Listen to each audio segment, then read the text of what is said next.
일본 국민들은 고투 캠페인으로 일본 전역에서 여행으로 몰려다니는 이 와중에 역대 최대의 C19 최종 판정자가 발생하고 C19가 급속히 전파되는 사태를 만났습니다. 아베 정부는 비상대책을 마련하기 위해 비상회의체를 만들었습니다. 이 황당한 긴급 대책에 야당과 일본 국민들이 분노하며 아베 나와라를 외치고 있습니다. 도대체 어떤 긴급 대책인지 그리고 분노의 트윗까지 확인해 보겠습니다. 23일 일본은 역대 최대의 920명이라는 C19 최종 판정자가 발생하는 엄청난 사태가 발생했습니다. 도쿄도는 366명이 새로 확인되었고 홋카이도현 96명, 오사카부 104명, 아이치현 96명 등 일본 전역 많은 도시에서 최대 인원을 갱신하는 등의 사태가 발생한 것입니다. 이 와중에 지바현에 있는 디즈니랜드에는 일본 전역에서 몰려든 여행객들이 몰려와서 많은 우려를 하게 합니다. 이렇게 일본이 최대의 확진자가 발생한 날 아베는 종일 총리 관저에 숨어서 나오지를 않고 있어서 많은 비난을 받고 있습니다.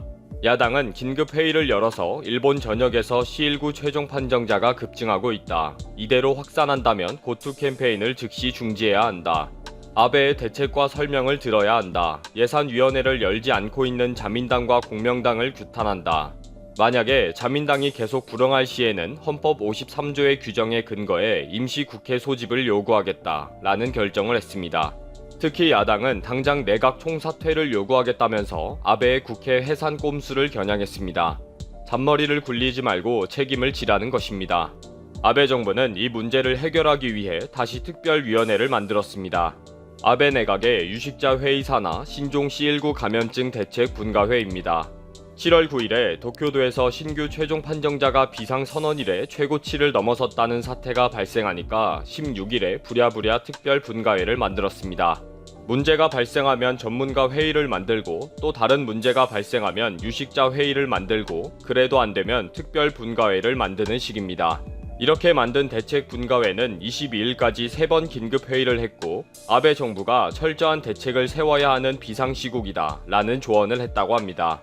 언론과 국민들이 정말 궁금한 것은 PCR 검사를 무한정 실시해 정확한 C19 사태를 알려달라. C19 전파가 확산되는 것을 어떻게 통제할 것인가. 경제 활동을 하면서 동시에 전파를 억제하는 분명한 시책을 찾아달라 입니다. 그런데 또 이상한 전문가 회의를 만들어서 뜬구름 잡는 소리를 하고 있다는 것입니다. 이런 뻔한 소리하는 18명의 멤버 면면을 보면 의료 전문가도 있지만 경제학자와 노동단체 간부, 자치단체장, 신문사 임원도 있습니다. 그러다 보니 아베 정부가 제공하는 데이터가 정확한 사실인지에 대한 식견과 비판 능력이 전혀 없다고 비판을 받고 있습니다. 여전히 국민 세금으로 돈잔치를 하면서 하나마나한 조언과 때를 놓친 뒷담화를 하고 있다는 것입니다. 또 아베 정부는 항상 태스크포스 특별팀을 만드는 유행을 만들고 앉아있다고 비난하고 있습니다. 아베는 전문가의 의견을 듣는 흉내를 내어서 좋고 나중에는 여차하면 전문가 회의에게 책임을 미루어서 좋다는 식이고 지금처럼 총리 관저에서 숨어서 놀고 앉아있으면 시간이 가는 거죠. 이러다 보니 트위터에는 아베에 대한 노골적인 분노가 쏟아지고 있습니다. 전 아사히 신문 기자인 사토우 쇼조는 일본의 제2파가 드디어 왔다. 아베의 쓸데없는 정책으로 예상보다 훨씬 빨리 왔다. 고투 캠페인 같은 엉터리 대책으로 일본의 대붕괴는 시작되었다.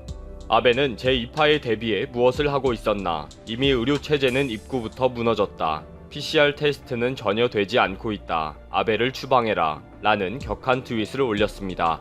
이펀 민주당의 무라타 레노 참의원은 아베는 왜 국회에서 스스로 책임을 다하지 않느냐, 왜 자민당과 공명당은 아베의 국회 출석을 거부하는가, 가와이 부부 체포, 호우 재해, 고투 캠페인의 감염 대책 등에 대해 대답해라.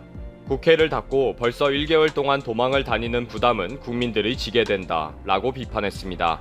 이펀 민주당의 에다노 유키오 대표는 총리의 얼굴이 보이지 않는다. 통치할 생각이 없으면 통치하는 권한을 내려놓아라 라고 강하게 비판했습니다. 급증하는 C19에는 아무런 대책도 없고 오락가락 엎치락 뒤치락 여행 캠페인으로 결과적으로 관광업자들에게까지 새로운 부담을 주고 생고생을 끼치는 상황이라고 했습니다. 이 인터뷰에 대해 네티즌들은 사무 행정 비용으로 챙기고 정치 자금으로 챙기는 캠페인이다. 국민의 건강보다 이권을 중시하는 아베 정권의 죄는 정말 무겁다. 중국 공산당의 일당 독재 정치와 일본 자민당의 일당 정치가 무엇이 다른가? 그 나라에 사는 국민들은 무조건 복종하는 꼴은 실질적으로는 마찬가지이다. 이펀 민주당은 지금 선거를 하면 이길 자신이 있나? 야당도 한심하다. 댓글을 달고 있습니다. 후쿠야마 데스로 참의원은 전국적으로 C19가 확산되고 있다. 고투 여행의 혼란도 심각하다. 정권 담당자의 책임이다. 아베는 즉시 국회에 나와라. 또 일본에서 존경받는 생물학자이며 평론가인 이케다 기요이코는 앞으로 몇 주 지나면 감염자와 사망자 수가 폭발적으로 증가할 것이다. 물론 전혀 예상할 수 없었다는 말로 책임을 회피하고 혹시 감소하면 예측한 대로 라고 하겠지. 아베도 코이케도 같은 구멍의 너구리이다. 정치인은 멋진 장사꾼이네 라면서 비판했습니다. 일본은 지금 여행 캠페인으로 C19 최종 판정자가 급증할 것입니다. 그런데 일본에는 음압 병실이 절대적으로 부족해서 정말 위험한 상황이 올 것으로 예상하고 있습니다. 그런데도 아베는 지금 총리 관저에서 나오지를 않고 있습니다. 의회 해산 등으로 자신이 살 길을 찾고 있다고 합니다. 이러고도 캠페인으로 놀러 다니는 것을 보면 참 희한한 아베와 일본과 일본 국민이네요. 베트남과 대만 그리고 유럽 일부 국가에 대해 입국 제한을 완화할 수도 있다. 최근 니온 게이자의 신문이 전한 일본 아베 정부의 발표 내용입니다. 그러면서 한국은 리스트에서 빼버린 채 베트남과 대만을 선택한 이유에 대해서는 코로나19 대응을 잘하고 있는 국가 중에서 일본과 경제적으로 연관성이 큰 나라들을 선택했다고 전했습니다. 자, 그런데 일본 정부의 이러한 설명에는 너무나 큰 모순이 있죠. 보시는 것처럼 한국은 중국과 미국 다음으로 일본 수출의 가장 큰 비중을 담당하고 있습니다. 7.8%로 베트남의 4배 이상으로 크죠. 게다가 결정적으로 해외 주요 외신들과 국제기구들이 현재 어느 국가가 코로나19에 대응을 잘하고 있는지에 대해 객관적인 평가를 발표한 것을 보면 일본의 선택이 얼마나 잘못됐는지 쉽게 알 수 있죠. 블룸버그는 IT로 무장한 한국이 일본에 이겼다 라며 구시대적인 팩스 서류 문화에 집착하고 있는 일본이 일본 국민 18%의 코로나19 지원금을 나눠줄 동안 한국은 이미 80% 이상에 지급했다고 전했고, 안토니우 구테우스 유엔 사무총장은 현재 한국은 코로나19뿐만 아니라 기후변화 대처도 잘 해내고 있다. 다른 나라들이 본받아야 한다. 라며 한국 정부가 탄소 배출량과 석탄 화력 발전소를 감축하는 동시에 코로나19 경제 회복을 계획하는 그린딜을 마련한 것은 매우 야심적이다. 코로나19를 진정으로 박멸하는 데 결정적인 역량을 보여주고 있다. 한국은 녹색 회복과 포괄적이면서도 지속 가능한 사회를 목표로 하고 있다. 세계 많은 나라들이 한국의 사례를 본받아야 한다 전했습니다. 세계적인 뮤지컬, 오페라의 유령 작곡가 로이드 웨버는 영국의 대표 일간지 데일리 메일과의 인터뷰에서 현재 오페라의 유령은 지구상에서 유일하게 한국에서 공연되고 있다. 그런데 이건 그리 놀랍지 않다. 한국은 안정된 방역 시스템을 갖추었고 국민들의 자발적인 협조가 잘 이루어지고 있기 때문에 코로나19 사태에도 공연 재개가 가능했다. 현재 한국이 지구상에서 유일하게 진행되고 있는 영국 공연이라 강조했습니다. 그런데 여전히 일본은 한국과의 하늘길을 굳게 닫아놓은 채 한국을 본받아야 한다 라고 외치고 있는 국제기구들의 권고하는 반대의 행동들을 보여주고 있습니다. 아소다로 일본 부총리는 한국이 일본 전범기업들의 한국 내 자산을 매각한다면 일본은 2가지 보복 옵션을 준비하겠다 라며 한국에 대한 금융제재도 고려하고 있다 발언에 논란이 되고 있고, 얼마 전 경북 경주시가 자매도시인 일본 나라시와 교류도시인 일본의 교토시에 그동안 원전 사고를 대비해 비축해둔 방호복 1200세트와 방호용 안경 1000개씩을 보냈고, 이 소식이 일본 국민들에 전해지자 한 일본인 네티즌은 한국에서 나중에 더 많은 걸 요구할걸, 착불로 반품하자. 또 다른 일본 네티즌은 급할 때는 도와주지 않더니 코로나19가 거의 수습되니까 이제야 도와주는 건 의미가 없어. 일본 불매운동이나 계속해라 등 고마움은 찾아보기 힘들고 오히려 이렇게 한국을 깎아내리고 있습니다. 아시아경제의 단독 보도에 따르면 경상북도 경주시가 이번에 방역 물품을 일본에 보내고 난 뒤에 원전 사고에 대비한 방호복 비축량이 기존의 절반 이하 수준까지 떨어진 것으로 알려졌습니다. 경주시는 전신 보호복과 마스크, 장갑, 덧신 이렇게 4개를 방호복 1세트로 총 58,000세트를 비축하고 있었는데, 대구와 경북 지역에 코로나19 확산이 극도로 심각해지면서 3만 세트를 지자체에 전달했고, 이번에 일본에 총 2,400세트를 보내면서 이제 겨우 25,000세트만 남은 상태입니다. 경주시의 원래 계획대로라면 일본 3개 도시에 추가로 보냈을 것이고, 그렇게 되면 남은 방호복 세트 비축량의 15%가 추가로 일본으로 빠져나갔을 겁니다. 결국 경주시는 바로 어제 일본에 대한 추가 지원 계획을 전면 취소한다고 발표했죠.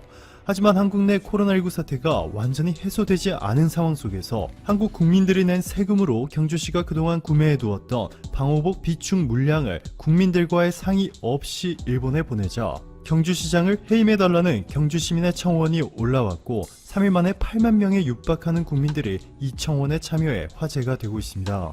그리고 결정적으로 바로 어제 일본의 법무성이 한국인에 대한 무비자 입국을 또 한 달 연장하겠다는 충격적인 발표를 했습니다. NHK의 보도에 따르면 일본 정부가 한국인이 비자 없이 일본에 90일 동안 자유롭게 머물 수 있도록 하는 무비자 입국 제도를 다음 달까지 정지시켰습니다. 한국 외교부 측은 한국의 상황이 안정되었음에도 일본이 이러한 조치를 지속한다는 것에 매우 유감스럽게 생각한다 라고 밝혔죠. 전 세계가 하나 되어 유례없는 수준의 협력 관계를 구축해 이겨내야 할 코로나19 사태 동안에마저도 코로나19 방역 모범국이라 불리는 한국에 수도 없이 선을 넘어버린 일본. 자, 그런데 여기서 가만히 있을 한국이 아니죠. 이제야 국가 비상사태를 해제한 일본과는 달리 지난 20일부터 철저한 방역 시스템 아래 고3을 시작으로 등교 계약을 시작한 한국은 보시는 것처럼 계약 후에도 여전히 안정적인 모습을 보여주고 있습니다. 그리고 최근에는 중국에 이어 헝가리까지 한국 기업인들에 대해서 격리 없이 입국을 허용하는 등 한국의 경제가 빠른 속도로 회복될 조짐을 보이고 있는데요. 한국 내 일본 기업들의 미래는 점점 더 어두워지고 있습니다. 클렌징 오일을 주력 상품으로 하고 있는 일본 화장품 기업 DHC는 DHC 텔레비전이라는 일본 인터넷 방송을 운영하고 있습니다.